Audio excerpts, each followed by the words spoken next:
Hey, long time.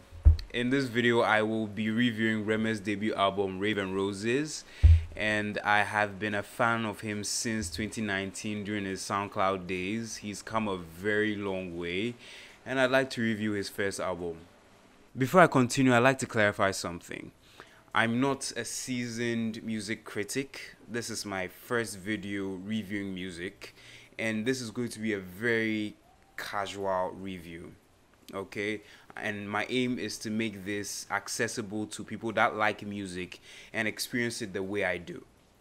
That's it. I listen to an album, and if there's some songs on the projects that really hit me, I like them. When I'm out and about and I'm with friends or with people and we talk about music and this project comes up, we give our takes on it, and then I recommend what I like, what I thought was meh, and what I wasn't really feeling.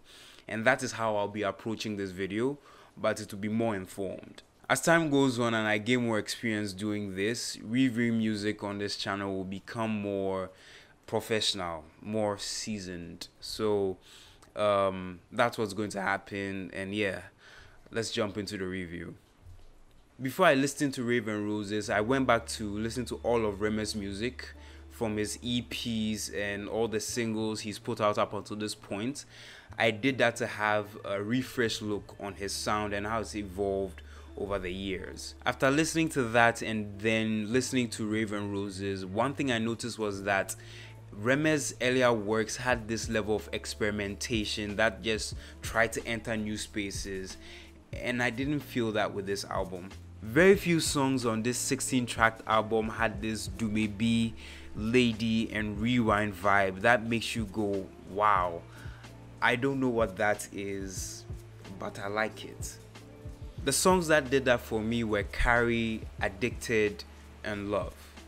So what do I think of the entire project? It's cool and tempered. It didn't sound planned, and that's because that's by design. Rema said that he didn't have any solid written plan for the album and that he approached this album without any fear or pressure. So how many songs did I like on the album? 5. Starting at the bottom of this list is Runaway. It's hopeless romantic broke boy fantasy. If I was broke, jobless, and had nothing going on for me in life except being in a relationship with somebody that made life bearable, and she was a bad bee and all the ballers wanted her, I'd have this song on replay. I like it. Next is Carry, and I mentioned earlier that it had this early Rema essence, and the interesting thing too is that Rema said that he used the same idea for Lady on this song too, so there's that.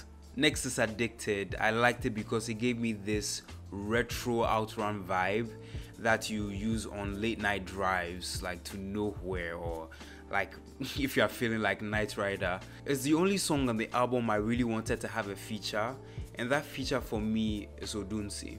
I think it fits very well with that song and would bring out a lot of flavor. That's what I think. Some people have said The Weeknd, but I think Didnt would be the right fit for it.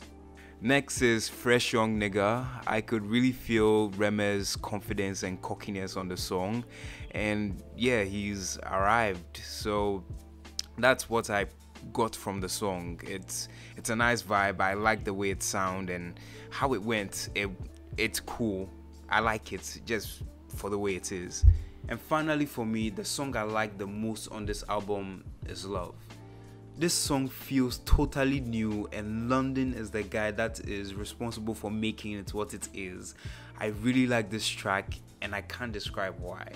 That takes us right into production, and what I want to say is that London is on everything that sounds good in this album. Everything. This album is my first time knowing about this producer, and at first I thought it was London on the track, but this is a very different London.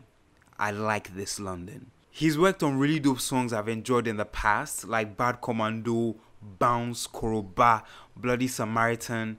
Like, he's even in the video and they say his name. London. I never took notice of that, and he's worked on amazing music we've enjoyed over the years.